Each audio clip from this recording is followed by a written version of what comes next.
Foreign ministers from some of the world's major economies are meeting in Russia. The BRICS group, as it's known, is aimed at challenging a US-dominated world order, and it was originally made up of Brazil, Russia, India, China and South Africa. Now, from this year, the economic bloc has expanded to include 5 new full members. Yulia Shapovalova is joining us now from Nizhny Novgorod. So what's been said so far, and what are the main issues for the BRICS members?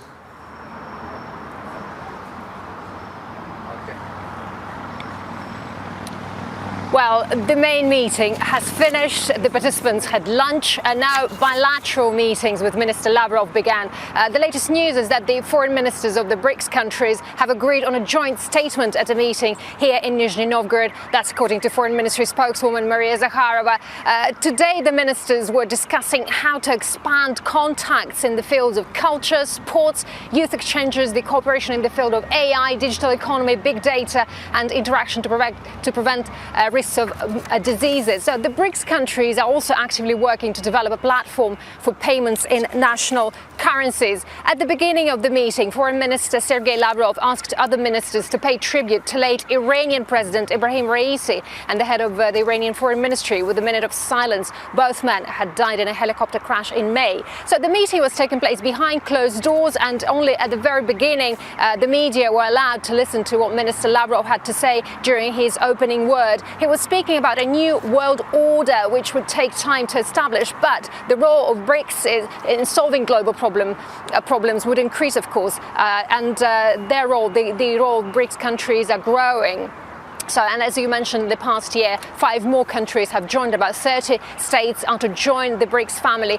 Presidents also say that their presence on the international arena is more and more growing and more significant.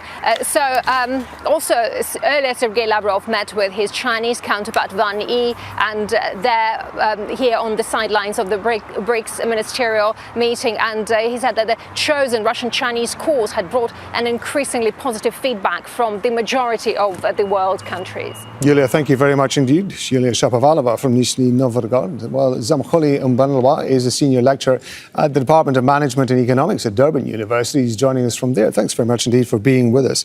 Some of the recent recruits to the BRICS organization is Saudi Arabia, Iran, United Arab Emirates. These are key producers of raw materials, not least, of course, oil and gas. How much leverage does that give give BRICS organization when it comes to international economic negotiations? Thank you very much for the invitation, and also for talking about these crucial issues that need to be discussed. Well, remember last year, the BRICS summit endorsed the addition of other countries. At the moment, we're no longer calling them BRICS. They are no longer called BRICS. They are called BRICS plus nations, which take into effect the countries that you have mentioned. And they think that, they believe that their economic conditions and their economic belief systems are well aligned with the BRICS agenda. So that is why you have UAE playing a critical role in supporting the BRICS and the agenda of BRICS. And there are so many other countries besides Saudi Arabia, UAE, and the countries that are part of BRICS plus nations.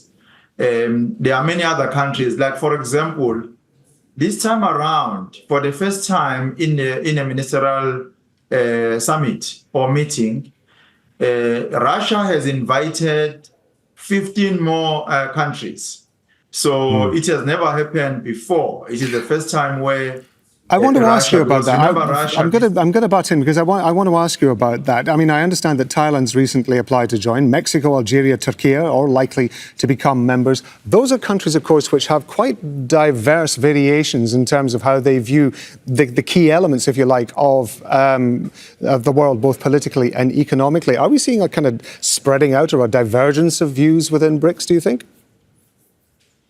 Yes, certainly. I fully agree with you. There is a diversity of views within BRICS. Even those who have been previously perceived as people who are supporting the Western economy or the Western countries are now moving towards supporting the global South. So the BRICS is open for discussion. So any other country that believe that they can benefit and they can also help developing countries to benefit can play a role in BRICS. That is why it's now called BRICS Plus Nations, because it's still open for other countries. However, the acceptance of the membership to be part of BRICS Plus Nations depend on how the country that has submitted an application believe in the economic situation, and also how they are going to contribute in ensuring that BRICS plus countries is growing. Really interesting to get your views on this. I agenda. apologise for interrupting. I'm afraid time is up against it, but we're grateful to you. Thank you very much indeed. Zamokuhle Mbandlwa. Thank you so much. Thank you. Thank you. Make sure to subscribe to our channel to get the latest news from Al Jazeera.